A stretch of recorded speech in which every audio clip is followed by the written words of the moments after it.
Good evening, I'm the Game Shooter, and tonight we're going to be looking at Bullet Soul Infinite Burst.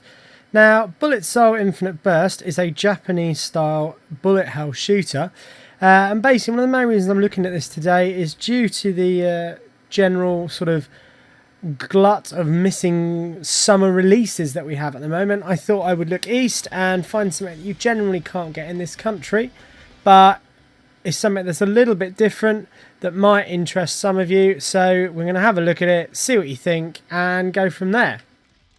So, essentially, as with all bullet hell shooters, if you've played one before, you don't get a massive, terrible amount of options. You generally just kind of play the game, usually consisting of 6 stages. You want to get as many points as you can.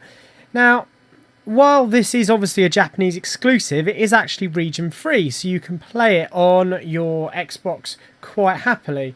Now, I may go and say that if you haven't played a bullet hell shooter, the general idea of bullet hell shooters is that a lot of things appear on the screen and you have to shoot them while avoiding their bullets.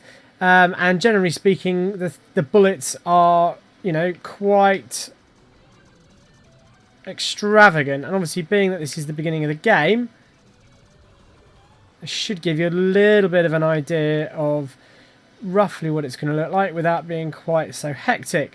So obviously my craft is at the bottom of the screen scrolling up, and everything else is on the left of the screen, coming down from the top. Now, one of the things you're probably going to notice to begin with is that obviously the actual game screen is quite small and is vertical. Now, this is typical of the genre. There is actually in most of these games, including this one,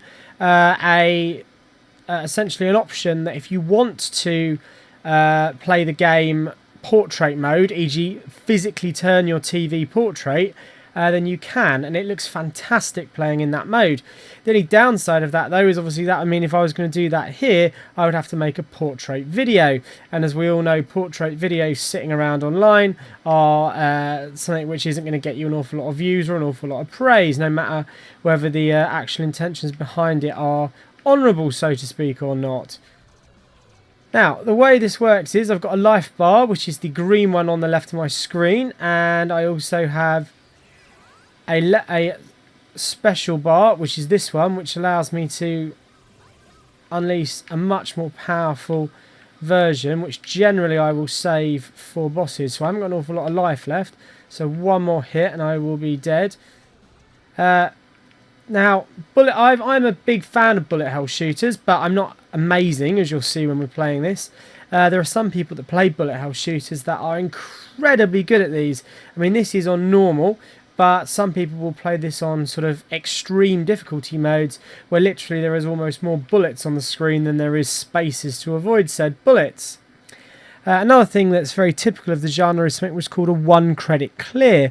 Now, a 1 credit clear is when, as it sounds, you try and complete the game without dying. And this is equally a rather large staple of people that are fans of the genre.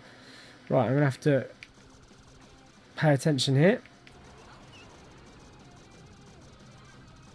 Now, one thing I like about this game compared to other ones is this one is quite accessible for people new to bullet hell shooters. It's not too difficult. It's definitely one of the simpler bullet hell games out there, and it generally gives sort of quite a nice introduction, even though the mechanics aren't too difficult. There's a normal sort of multiplier, and you get more when you use your special, and that's pretty much about it. Some of them have a lot more complicated point systems, which personally I'm not a massive fan of. So yeah. So we'll start the second stage. Now again, generally the point of these games is not so much to complete the game, but to try and get as high a score while doing so, and to die as few times as possible.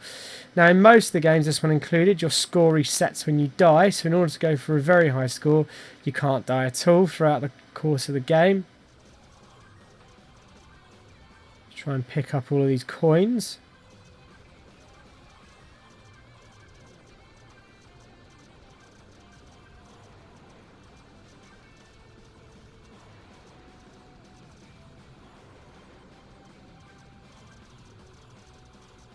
I wonder what the R's are.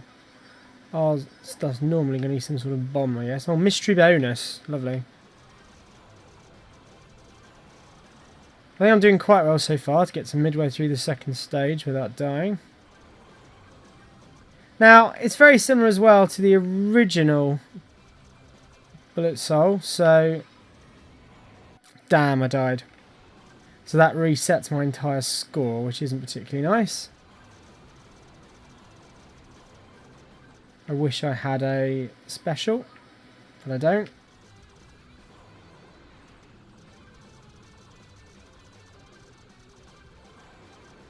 Some nice bullets patterns there.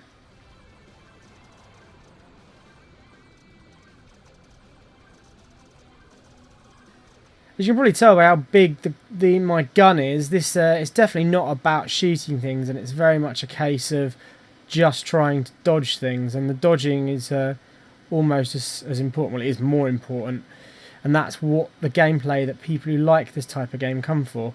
And I like it as well. You know, I went out and bought a Japanese 360 just so I could play these games.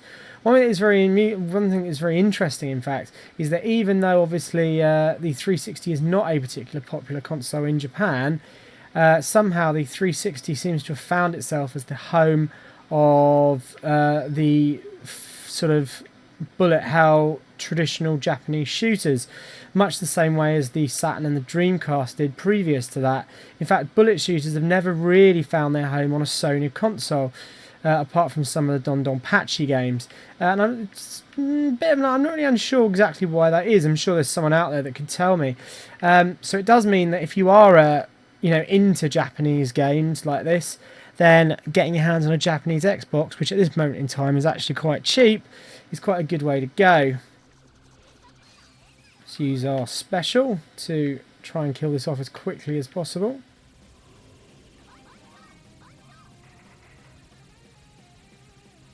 Avoid that.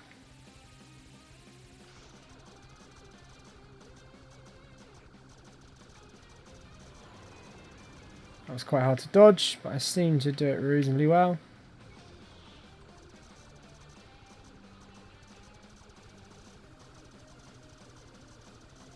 Keep on the right side.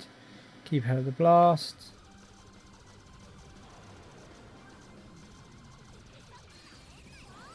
That's it.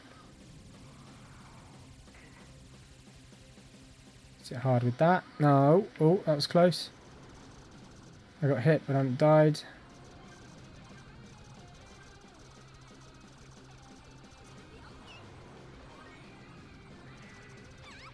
Oh, died again.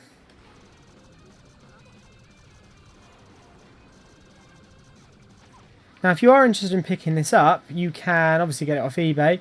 One of the other places you can get it from is PlayAsia or YesAsia. They will sell it to you for a pretty decent price. Do be aware, though, that quite often when you import from those sorts of sites, you can get stung for shipping, for customs rather, so it's not necessarily the best way of getting it. It's very close.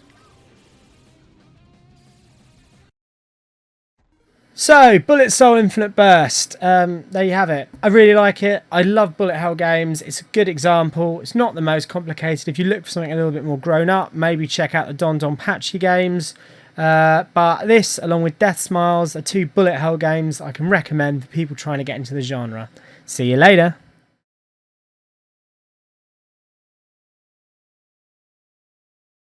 If you have enjoyed tonight's video, please like and subscribe. If not, please let us know why in the comments section. If you have any suggestions for further videos, please let us know. And please find us on Twitter, Facebook and Twitch.